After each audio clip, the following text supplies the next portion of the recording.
प्रधानमंत्री नरेंद्र मोदी के आह्वान पर प्रदेश की कैबिनेट मंत्री ने लगाया झाड़ू। वन नेशन वन इलेक्शन का पीएचई मंत्री संपतिया उइके ने किया समर्थन, कहा देश का बचेगा पैसा। IN7 न्यूज चैनल के रिपोर्टर बाबू श्रीमान सिंह चंदेल से प्रभारी मंत्री ने की सीधी बात। सिंगरौली आते ही NH39 सीधी सिंगरौली सड़क शहर और गांव के गड्ढों को तत्काल भरने के दिए निर्देश। गांव शहर के जले हुए सभी ट्रांसफार्मर तत्काल बदले जाएंगे। क्या प्रभारी मंत्री के सख्त आदेश के बाद बरगवां, देवसर, बहरी के NH39 के MPRDC भरवाएंगे गड्ढे? IN7 न्यूज के लिए सिंगरौली सीधी से कैमरामैन सूर्य प्रताप सिंह चंदेल के साथ बाबू श्रीमान सिंह चंदेल की ब्यूरो रिपोर्ट। कल समीक्षा बैठक थी, सभी विभाग के सम्मानीय अधिकारीगण आए थे। हमारे सभी पांचों विधायक, सांसद, भाजपा अध्यक्ष और हमारी प्रदेश के कार्य समिति के सदस्य सभी लोग थे, हमारे स्थानीय मंत्री राधा सिंह जी।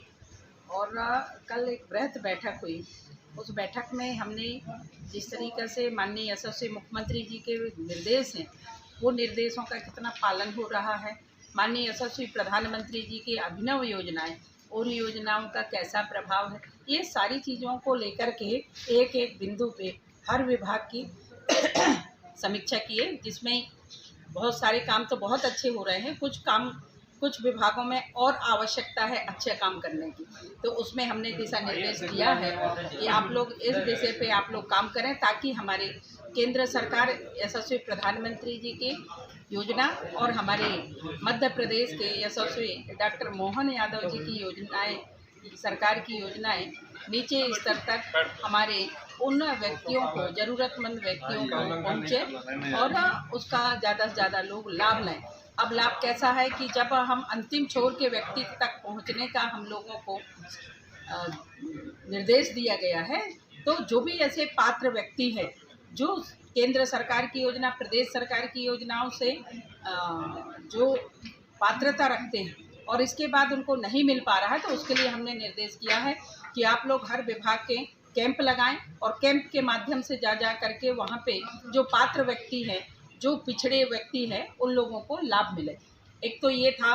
दूसरे पे जो हमारे विद्युत विभाग में बहुत सारे जगह पे ट्रांसफार्मर जले हुए थे, उसके लिए निर्देश किए हैं कि जहाँ जहाँ पे भी ट्रांसफार्मर जले हुए हैं, जहाँ पे हमारे पोल झुके हुए हैं, जहाँ पे वायर नीचे झूल रहे हैं, तो उन सभी को आप एक सर्वे करके और उस पर भी सुधार करें।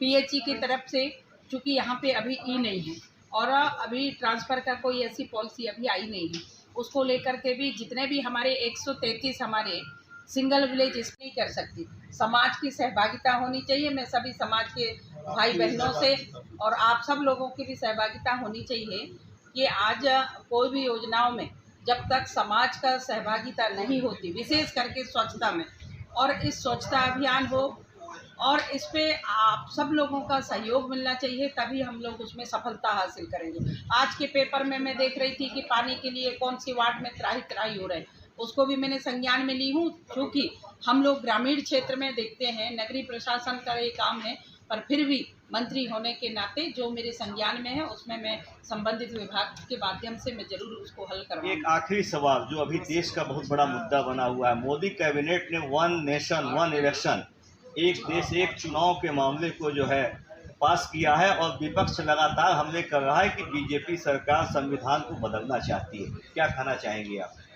मैं तो यशस्वी प्रधानमंत्री जी को और उनकी पूरी टीम को बहुत धन्यवाद और बधाई देती हूँ कि जिस तरीके से आप लोगों को पता है त्रिचरण होते हैं, एक त्रिस्तरीय पंचायती राज में जब चुनाव होते हैं तो उसमें 3 महीना आचार संहिता रहती है, फिर विधानसभा के होते हैं 3 महीना आचार संहिता रहती है, फिर लोकसभा के होते हैं तो 3 महीना आचार संहिता रहती है। ऐसे टोटल मिलाकर के यदि हम देखें तो अलग अलग कितना काम विकास प्रभावित होती है, अनावश्यक सरकार के पैसे खर्च होते हैं। मैं इसकी समर्थन करती हूँ।